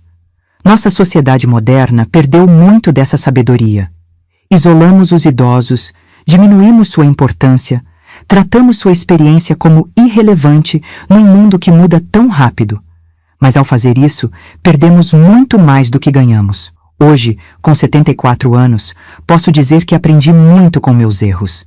Aprendi que amor não é se anular, que respeito não é se calar, que família verdadeira não é aquela que te afasta, mas a que te integra, com todas as tuas imperfeições. Se pudesse voltar no tempo, faria diferente. Falaria quando precisasse falar. Me imporia quando fosse necessário. Estabeleceria limites claros desde o início, não por egoísmo ou por controle, mas por amor verdadeiro, aquele que é honesto mesmo quando a honestidade é difícil. Mas não posso voltar no tempo. Ninguém pode. Só podemos seguir em frente, carregando nossas cicatrizes, nossos aprendizados, nossa esperança de dias melhores. E é isso que faço, a cada amanhecer. Acordo, tomo meu café, agradeço por mais um dia de vida. Cuido das minhas plantas, converso com minhas amigas, ajudo no que posso na comunidade. Escrevo no diário da Lorena, compro presentes que talvez nunca entregue, celebro aniversários que não posso compartilhar. É uma vida pequena, simples, mas com propósito. O propósito de manter viva a esperança, de estar pronta caso um dia o telefone toque e seja o Márcio, a Lorena. De usar minha experiência para ajudar outras avós que estão passando pelo mesmo. Não é a vida que sonhei, mas é a vida que tenho. E encontrei maneiras de preenchê-la com significado, com pequenas alegrias, com a paz possível. Agradeço a cada um que ouviu minha história até aqui, que teve paciência com as lágrimas, com as pausas, com a voz que às vezes falha quando a emoção aperta. Espero que algo do que compartilhei hoje faça sentido para você, toque seu coração, talvez até mude a forma como você vê os avós na sua própria família. Se a minha história ressoou com a sua, me conte nos comentários. Me conte se você também foi afastado dos netos ou dos avós. Me conte se conseguiu reverter a situação, se encontrou caminhos de reconciliação. Me conte se está vivendo isso agora, se precisa de apoio, de orientação. Estamos aqui para nos fortalecer mutuamente, para transformar nossas dores em aprendizado, para não permitir que outras famílias passem pelo mesmo que passamos. Inscreva-se no canal.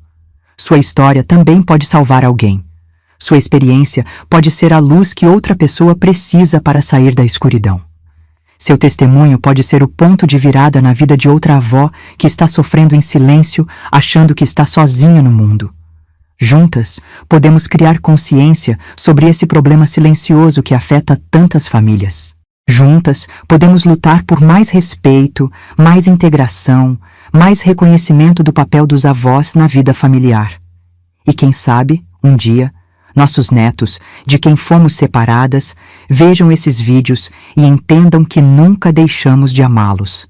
que nunca os abandonamos, que sempre estivemos aqui, esperando, amando, acreditando num reencontro.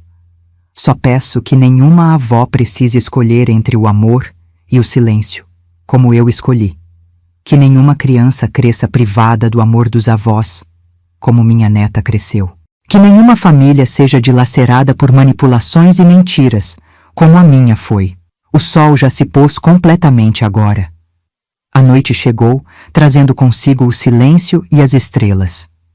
Olho para o céu e penso que, em algum lugar dessa mesma cidade, sob esse mesmo céu, minha neta talvez também esteja olhando para as estrelas. E mesmo que ela não saiba, mesmo que ela acredite que estou morta, de alguma forma estamos conectadas nesse momento, sob o mesmo manto de estrelas. E essa conexão invisível, essa ponte de luz entre nós, é o que me dá forças para continuar, para acordar amanhã, para seguir escrevendo no diário, para manter a esperança viva, porque enquanto houver amor, há esperança, e amor, o verdadeiro, nunca morre. Boa noite a todos. E que Deus proteja todas as avós e netos desse mundo, próximos ou distantes, unidos ou separados. Que um dia todos possam encontrar o caminho de volta uns aos outros.